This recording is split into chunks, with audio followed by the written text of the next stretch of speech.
Hello, and welcome to Why Make, the podcast where we talk with artists about why they make, with me, your host, Eric Wolkin. To see images of the artwork in this episode and all of our episodes, go to why-make.com.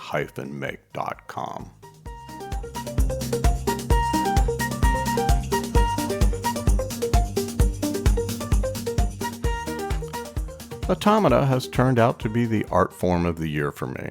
It kept finding me at every twist and turn, even though I wasn't looking for it. So what is automata? They are figurative kinetic sculptures that are often operated by hand cranks, turning a complex series of gears and levers that create movement, like making a head shake. This strange word first popped up for me in my conversation with woodworker Teresa Audette last year, and then reappeared when I was editing my film on the Emma International collaboration and realized a book on automata was an important piece in figuring out a complex mechanical sculpture. But I knew I couldn't ignore automata anymore when I was introduced to Tom Haney, this episode's guest, at an art opening in his hometown of Black Mountain, North Carolina. Tom specializes in this form of sculpture and has been creating them since 1994 when he built his first piece of automata, Mr. Oddball, a dancing marionette-like figure. We visited Tom in his studio and got to see in person the wide variety of his meticulously crafted work, whose engineering is as beautiful as the hand-carved figures.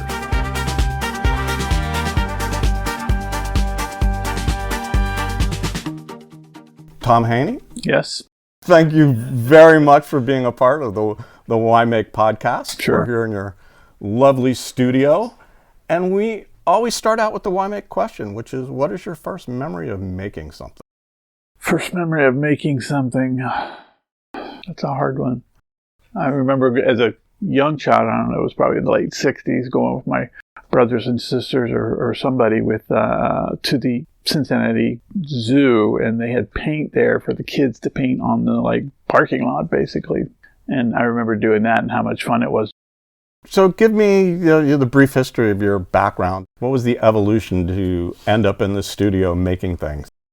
I come from a big family. I have 10 brothers and sisters. And I think they recognized that right away, or at an early age, would take me to the art museum, take me to creative spaces. Yeah, at a young age, I was like, I want to be an artist, that's what I want to do. And my parents were like, no, you can't make any money at that. You can't, they were more practical and so. But I still, my whole life, I wanted to be an artist, still do. And my dad worked at the University of Cincinnati. And so we could get tuition remission. And sort of looked at the design and art programs there. And it was sort of like, do I want to be an industrial designer or a graphic designer? And I picked industrial design because it was more 3D. So I went, even though I didn't really know exactly what it was really until about sophomore year, what they do. Oh, they design products, environments, things that you pick up and hold and things you see every day. And so I did that, have a degree in industrial design, still always wanted to be an artist. I always said, I'll be this industrial designer, and then on the side, I'll have my own little workshop or studio where I make things. And I worked for a company that did props and models and exhibits and displays. This was in Cincinnati, and I worked there for about almost a year. And their business was going downhill, and basically, laid everybody off. I heard about a movie being filmed in Cincinnati, and my mom encouraged me to go down and see. And the guy said, oh, yeah, we need people. Would you rather be in the construction crew or the painting crew? And I was like, I'd rather paint. And then after that movie was over, I learned basically about the whole freelance industry, and that there were actually TV commercials and things shot in Cincinnati for local products and local things. So I kind of got into that, painting, designing and building small TV sets, painting backdrops and making props. From there, Tom and his wife Paula moved to Atlanta in 1992, where Tom freelanced for media companies, including the Cartoon Network, mostly building all sorts of props. But he also had a shop full of tools that allowed him to explore his own artistic ideas.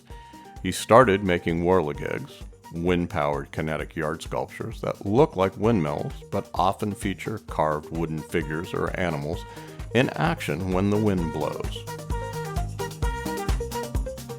Paula and I were heavily influenced by Southern folk art and folk artists. And in our spare time, we'd go around and visit folk artists and get to know them. If we could afford, we'd buy a little piece from them or whatever. But I was just like, I want to make stuff that they're making. And Paula and I were both like on the same page about that. We started off making some whirligigs that I did most of the cutting and she did most of the painting, and we thought, oh, this is what we're going to do, try to sell them at stores. The whirligig pieces did not sell like hotcakes, but Tom continued to be encouraged by folks like Tallapoosa, Georgia artist Leroy Allman, a self-taught folk artist renowned for his deeply symbolic relief-carved wood panels depicting African-American life in the Deep South. And then we got to be friends with Leroy Allman, and he was really encouraging. Talked to him about what we wanted to do, and he was like, yeah, you can do that. You should do that. It's like you could be artists, you could be creative people. When we would leave there, we were just so charged. We were just like, we can do this. I saw this guy's work who was doing whirligigs where they weren't for outdoors, but he would put a fan in front of a propeller, and the propeller would move, and the wooden figures, which were about 8 inches tall, would do all these amazing things. I've always been fascinated with things that moved, and this is the coolest thing. If something static starts to make some sort of motion, either by the wind or mechanically or something. So I started to make sort of interactive marionette sort of figures that were operated by keys out front. So I just started with one piece, and I didn't know exactly how it would turn out or what it would be. So that's kind of where it started, with that one piece that was 1994. And that piece is Mr. Oddball, a carved and painted figure of a man with a top hat on a stage who dances as you press the white keys in front of his stage. It really turned out amazing, better than I'd ever thought. And I was like, oh, this is something I could do. I'm going to, I could do another one. I'm going to do another, I can do all kinds of different versions with this idea of the keys and the little stage. So I just started doing that in my spare time. Some years I would have enough time to do one or two, but some years I would make, 3 or 4. And I just held on to them. I didn't try to sell them. I just kind of made them, because I knew at some point I'm going to have something, either a gallery show or some sort of presentation where they're all going to be, have 10 or 15 of these things. That point in time came in 1999 when Tom found out about the high-end craft show circuit, which are very prestigious jury shows that take place in a few select cities and attract high-end art buyers. And I got in some of the ones that are really difficult to get into. And at that point, I was kind of over making props and models and things for TV commercials. And, I was like, I'd done that for 12 years, and I'm like, it wasn't challenging anymore. And it's like, this is the direction that I'm going. This is definitely what I'm going to be doing. Can you give me a little bit of a definition of Automata and maybe the highlights of the history? It's interesting, because when I say, I make Automata, I always have to say figurative kinetic sculpture. There's figures, whether it's human figures or animals or some sort of entity that's being moved. And it's moved by some sort of mechanical apparatus. So it doesn't necessarily have to be a figure. I'm just sort of curious, can be objects moving? Traditionally, I think it's been figurative. There is kinetic art that's probably more abstract, where mechanical things are moving objects, not necessarily related to humans. And I think part of that is, with Automata, there's more of a narrative. There's more of a story that's being portrayed. It's just like, oh, it's a man who's operating a fiddle, or what? Oh, there's more of a story than just, oh, there are balls spinning around. Another of Tom's pieces, The Rower, is a classic example of these small stories. Inspired by a painting from 1873 of a solo rower and a long and narrow racing shell on the open water. You crank the handle and you get the feeling of the power and solitude of being on the open water as the figure rows. When I go to the UK or to Europe and I say I make automata, oh yeah, everybody knows what that is. Because we just don't have that history of those things. We don't have those things in our museum because they were, invented in the 1700s. And it kind of grew out of watchmakers, Swiss watchmakers, English watchmakers, French for sure, of, I can create this thing with gears and springs and wind up, and it puts things into motion, usually hands of a clock, but what else can be done? And I think that's kind of where it grew from. This, like, I can use these gears and this wind up motion to motivate a figure thing or a little bird that's flapping its wings or whatever. So it's kind of started there, mostly, all for royalty or super wealthy people. It was, it was a luxury item. Was it considered fine art or more folk art, you think? Oh, definitely fine art, not folk art at all.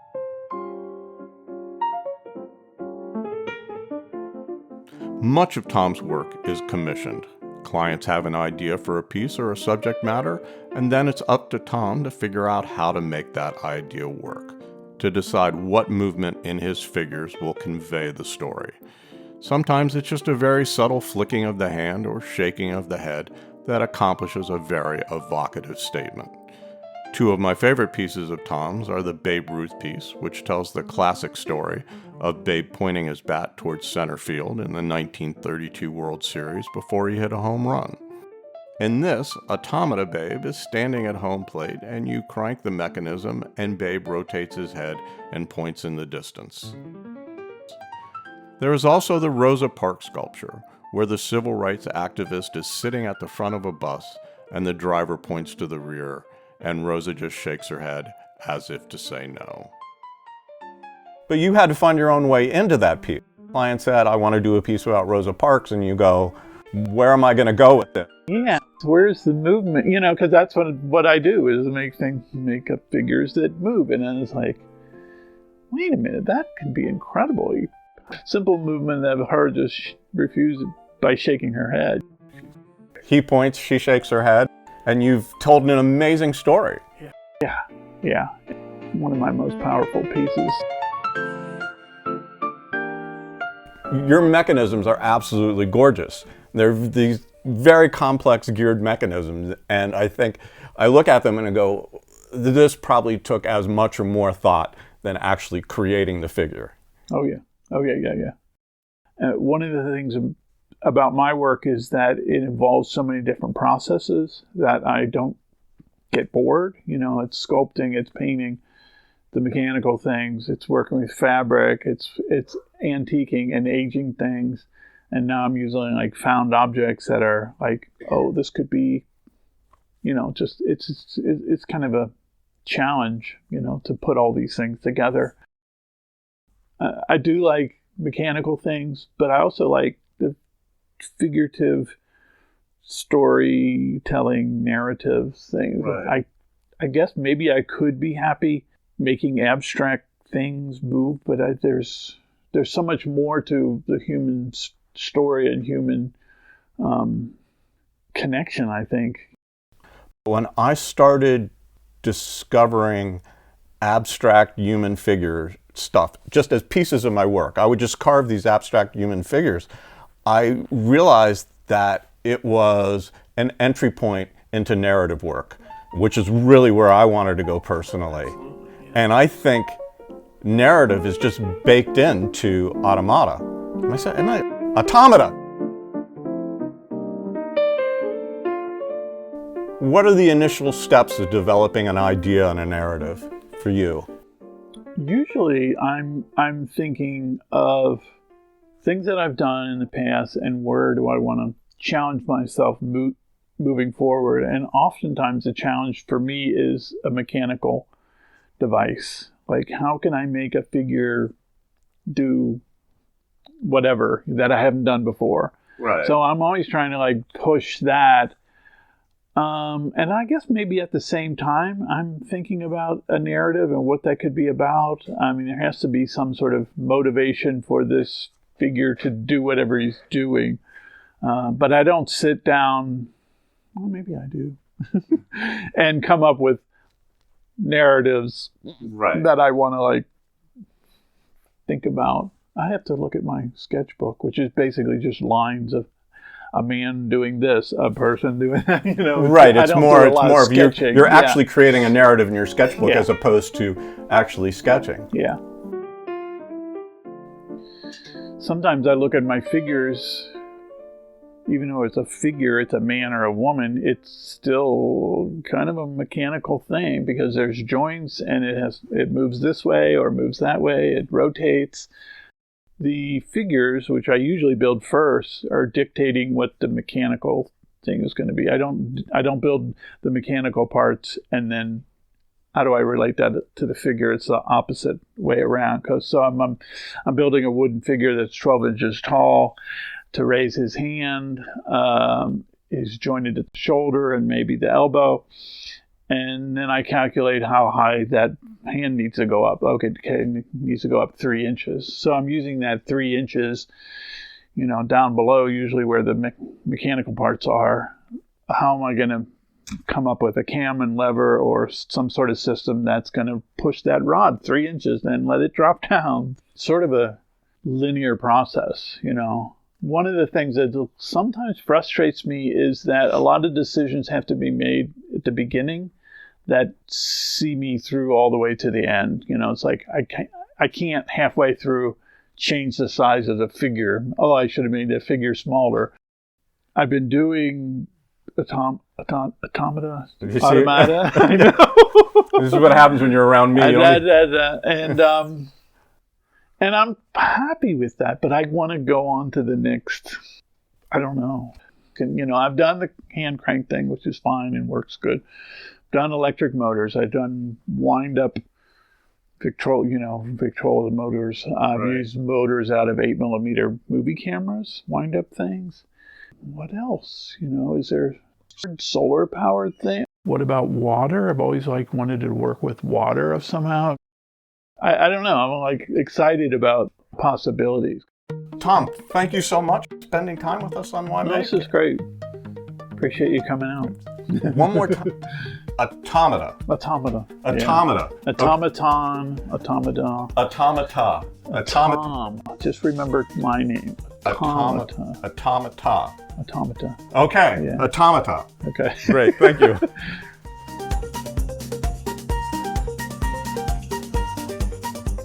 Automata is a type of artwork I had never really heard of until last year. But in truth, I've been circling around this world of kinetic sculpture for a long time. Right down the road from me exists the work of world-renowned whirligig artist Vala Simpson, whose huge spinning sculptures have always grabbed my attention. And it turns out both Tom and I are huge admirers of the strandbeests, or beach beasts, of Dutch artist Theo Janssen. These structures built from plastic soda bottles and PVC pipe blend art and biology to mimic lifelike motion in creatures that are driven by the wind and walk up and down the beaches of the Netherlands. There is something both fantastical and childlike about sculpture that moves and tells a story. In fact, I recently pulled the motor out of an old broken window fan solely for the purpose of coming up with an idea for a sculpture that has motion. And all of this inspiration has flowed from my conversation with Tom.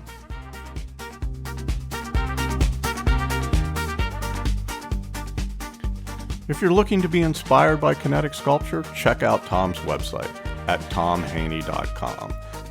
TOMHANEY.com. He has many wonderful videos of his creations to view. The Strandbeests of Dutch artist Theo Janssen can be viewed at strandbeest.com. That's STRANDBEEST. And if you want to see the whirligigs of Vala Simpson, go to wilsonwhirligigpark.org. That's Wilson, WILSON, whirligigpark.org. Again, thanks for listening, and Why Make? Why Make is a production of Eric Wolken. This episode was edited with help from Johanna Zorn. You can help support the Why Make podcast by going to why-make.com and clicking the donate button. All donations are tax deductible through our fiscal sponsor, Fractured Atlas, and many thanks to our sustaining donors.